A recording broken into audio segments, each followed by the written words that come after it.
Please like, share and subscribe my channel. I need your support.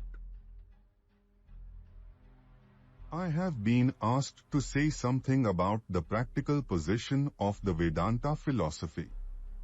As I have told you, theory is very good indeed, but how are we to carry it into practice? If it be absolutely impracticable, no theory is of any value whatever, except as intellectual gymnastics. The Vedanta, therefore, as a religion must be intensely practical. We must be able to carry it out in every part of our lives.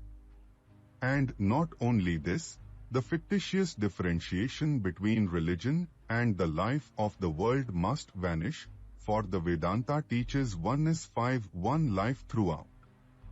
The ideals of religion must cover the whole field of life, they must enter into all our thoughts and more into practice. I will enter gradually on the practical side as we proceed.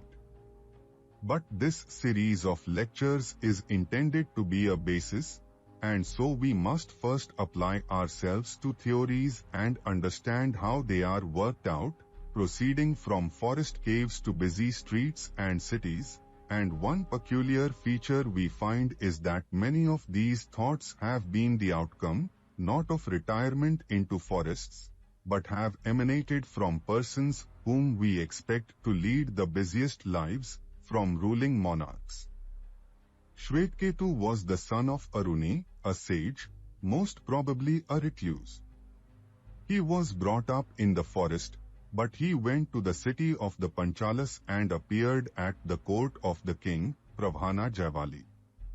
The king asked him, "Do you know how beings depart hence at death?" "No, sir." "Do you know how they return hither?" "No, sir." "Do you know the way of the fathers and the way of the gods?" "No, sir." Then the king asked other questions. Shvetketu could not answer them. So the king told him that he knew nothing. The boy went back to his father, and the father admitted that he himself could not answer these questions. It was not that he was unwilling to answer these questions. It was not that he was unwilling to teach the boy, but he did not know these things. So he went to the king and asked to be taught these secrets. The king said that these things had been hitherto known only among kings, the priests never knew them. He, however, proceeded to teach him what he desired to know. In various Upanishads we find that this Vedanta philosophy is not the outcome of meditation in the forests only, but that the very best parts of it were thought out and expressed by brains which were busiest in the everyday affairs of life. We cannot conceive any man busier than an absolute monarch, a man who is ruling over millions of people, and yet, some of these rulers were deep thinkers. Everything goes to show that this philosophy must be very practical, and later on, when we come to the Bhagavad Gita, most of you, perhaps, have read it. It is the best commentary we have on the Vedanta philosophy. Curiously enough, the scene is laid on the battlefield, where Krishna teaches this philosophy to Arjuna, and the doctrine which stands out luminously in every page of the Gita is intense activity, but in the midst of it, eternal calmness. This is the secret of work, to attain which is the goal of the Vedanta. Inactivity, as we understand it in the sense of passivity, certainly cannot be the goal. Were it so, then the walls around us would be the most intelligent, they are inactive. Clods of earth, stumps of trees, would be the greatest sages in the world, they are inactive. Nor does inactivity become activity when it is combined with passion. Real activity, which is the goal of Vedanta, is combined with eternal calmness, the calmness which cannot be ruffled, the balance of mind which is never disturbed, whatever happens. And we all know from our experience in life that that is the best attitude for work.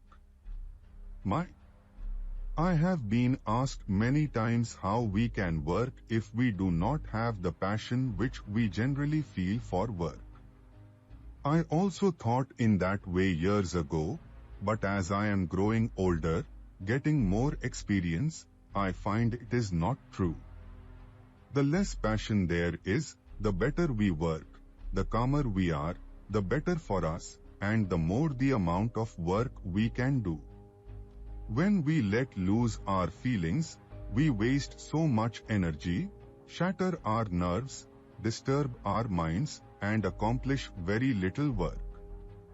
The energy which ought to have gone out as work is spent as mere feeling, which counts for nothing.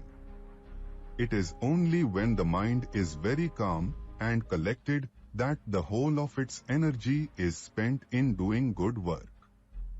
And if you read the lives of the great workers which the world has produced, you will find that they were wonderfully calm men. Nothing, as it were, could throw them off their balance. That is why the man who becomes angry never does a great amount of work, and the man whom nothing can make angry accomplishes so much. The man who gives way to anger, or hatred, or any other passion, cannot work, he only breaks himself to pieces, and does nothing practical. It is the calm, forgiving, equable, well-balanced mind that does the greatest amount of work. The Vedanta preaches the ideal, and the ideal, as we know, is always far ahead of the real, of the practical, as we may call it. There are two tendencies in human nature, one to harmonize the ideal with the life, and the other to elevate the life to the ideal. It is a great thing to understand this, for the former tendency is the temptation of our lives. I think that I can only do a certain class of work. Most of it, perhaps, is bad, most of it, perhaps, has a motive power of passion behind it, anger, or greed, or selfishness. Now if any man comes to preach to me a certain ideal, the first step towards which is to give up selfishness, to give up self-enjoyment, I think that is impractical. But when a man brings an ideal which can be reconciled with my selfishness, I am glad at once and jump at it. That is the ideal for me. As the word orthodox has been manipulated into various forms, so has been the word practical. My doxy is orthodoxy, your doxy is heterodoxy. So with practicality. What I think is practical is to me the only practicality in the world. If I am a shopkeeper, I think shopkeeping the only practical pursuit in the world. If I am a thief, I think stealing is the best means of being practical, others are not practical. You see how we all use this word practical for things we like and can do. Therefore I will ask you to understand that Vedanta, though it is intensely practical, is always so in the sense of the ideal. It does not preach an impossible ideal, however high it be, and it is high enough for an ideal. In one word, this ideal is that you are divine, thou art that. This is the essence of Vedanta. After all its ramifications and intellectual gymnastics, you know the human soul to be pure and omniscient.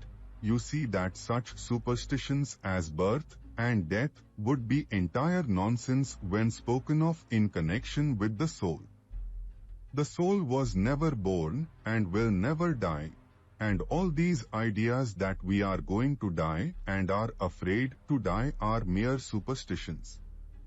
And all such ideas as that we can do this or cannot do that are superstitions.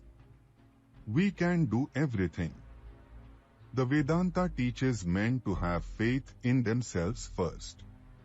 As certain religions of the world say that a man who does not believe in a personal God outside of himself is an atheist, so the Vedanta says, a man who does not believe in himself is an atheist. Not believing in the glory of our own soul is what the Vedanta calls atheism. To many this is, no doubt, a terrible idea, and most of us think that this ideal can never be reached, but the Vedanta insists that it can be realized by everyone.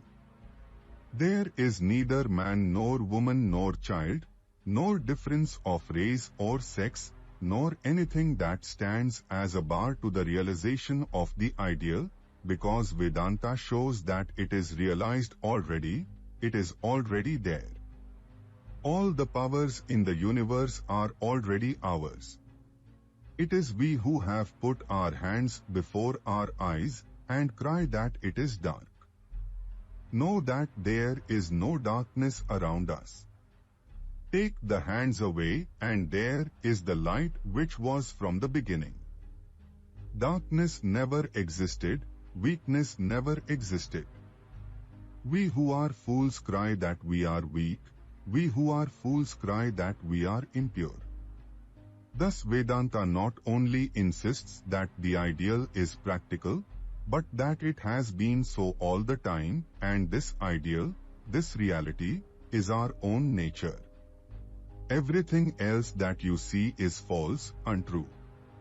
As soon as you say, I am a little mortal being, you are saying something which is not true, you are giving the lie to yourselves, you are hypnotizing yourselves into something vile and weak and wretched.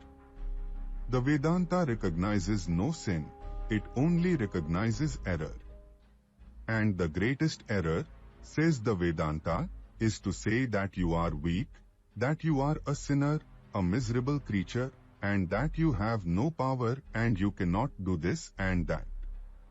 Every time you think in that way, you, as it were, rivet one more link in the chain that binds you down, you add one more layer of hypnotism onto your own soul.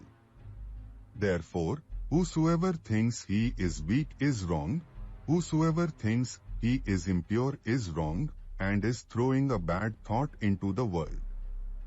This we must always bear in mind that in the Vedanta there is no attempt at reconciling the present life, the hypnotized life, this false life which we have assumed with the ideal, but this false life must go, and the real life which is always existing must manifest itself, must shine out.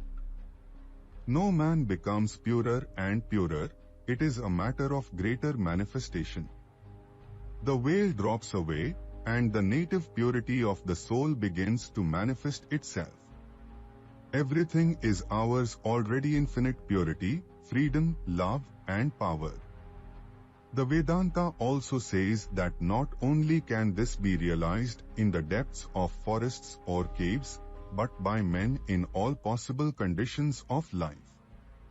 We have seen that the people who discovered these truths were neither living in caves nor forests, nor following the ordinary vocations of life, but men who, we have every reason to believe, led the busiest of lives, men who had to command armies, to sit on thrones, and look to the welfare of millions, and all these, in the days of absolute monarchy, and not as in these days when a king is to a great extent a mere figurehead.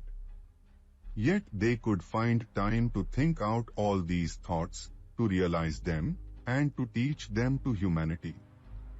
How much more then should it be practical for us whose lives, compared with theirs, are lives of leisure? That we cannot realize them is a shame to us, seeing that we are comparatively free all the time, having very little to do. My requirements are as nothing compared with those of an ancient absolute monarch. My wants are as nothing compared with the demands of Arjuna on the battlefield of Kurukshetra, commanding a huge army, and yet he could find time in the midst of din and turmoil of battle to talk the highest philosophy and to carry it into his life also. Surely we ought to be able to do so as much in this life of ours, comparatively free, easy, and comfortable. Most of us here have more time than we think we have, if we really want to use it for good. With the amount of freedom we have, we can attain to 200 ideals in this life, if we will, but we must not degrade the ideal to the actual. One of the most insinuating things comes to us in the shape of persons who apologize for our mistakes and teach us how to make special excuses for all our foolish wants and foolish desires, and we think that their ideal is the only ideal we need have. But it is not so. The Vedanta teaches no such thing. The actual should be reconciled to the ideal. The present life should be made to coincide with life eternal. For you must always remember that the one central ideal of Vedanta is this oneness. There are no two in anything, no two lives, nor even two different kinds of life for the two worlds. You will find the Vedas speaking of heavens and things like that at first, but later on, when they come to the highest ideals of their philosophy, they brush away all these things. There is but one life, one world, one existence. Everything is that one, the difference is in degree and not in kind. The difference between our lives is not in kind. The Vedanta entirely denies such ideas as that animals are separate from men, and that they were made and created by God to be used for our food. Some people have been kind enough to start an anti-vivisection society. I asked a member, "Why do you think, my friend, that it is quite lawful to kill animals for food and not to kill one or two for scientific experiments?" Please like, share and subscribe my channel. I need your support.